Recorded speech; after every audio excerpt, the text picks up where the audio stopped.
All right, so I thought I'd go a little existential, right?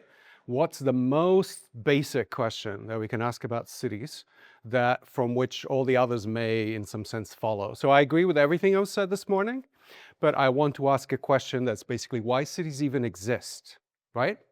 So, you can think about it in many ways. So I tried to structure this, but and sort of a second order question, which is also implicit in much of what you said, is when do cities not only exist, but also lead to growth and development? Okay, you have to take those words and unpack them, but I think you know generally what I mean, okay? So, I don't mean this in a philosophical sense. I really mean it in a way that could be answered, right? And so that we could understand when a city becomes unstable, at least for certain people, and when it is stable and growing, therefore attractive, okay? So that's what we want to do.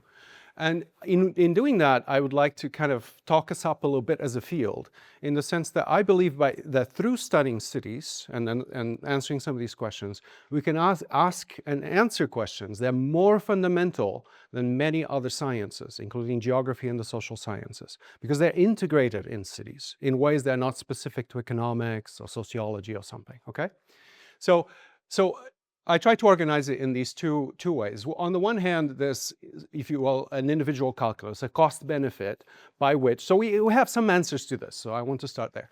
In some sense, there's a cost benefit as to why do I live in Chicago, right? I can do that and makes sense for me to live in Chicago at this moment.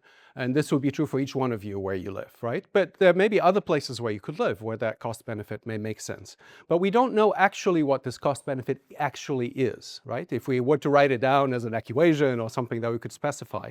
And I think you see this because a lot of the cost benefits probably long-term has to do with opportunities, with things that could happen, but they have not yet necessarily happen, career development, economic opportunities, the kids go to school.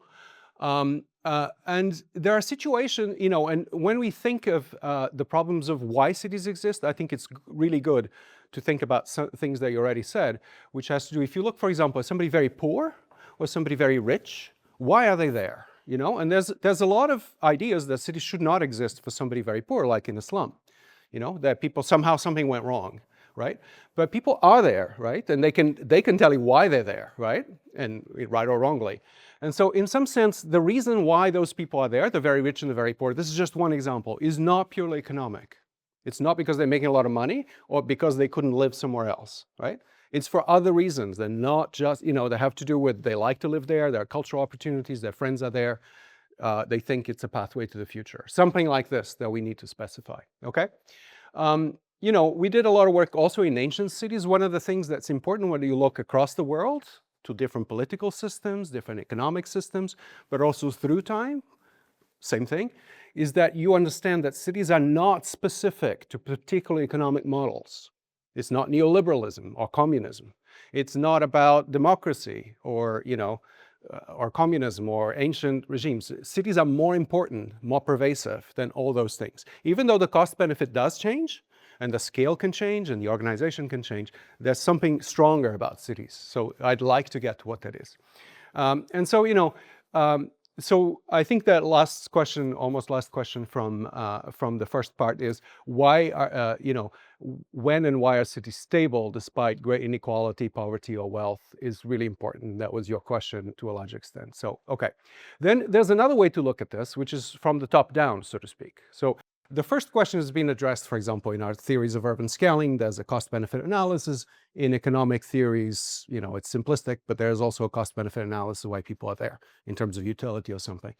Often we take a macroscopic path as well. We look at aggregate emergent properties of why cities exist. We know that they produce, something like, productivity, invention, and so on, but we don't actually know what's being optimized. If that thing even exists. Is it utility? Probably not. We don't know what that is. Is it happiness? Probably not. If you talk to anyone in New York, it's not, and so on. So this is basically, the issue here is the issue then of generalization.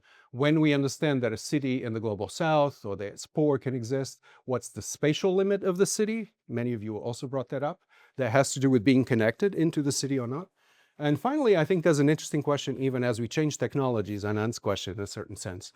Will there be agglomeration? Will there be network effects for new entities that also learning and adapting to each other and being creative and being productive? I think so, but that's kind of an interesting generalization question. So to me, this is the most fundamental thing we can ask.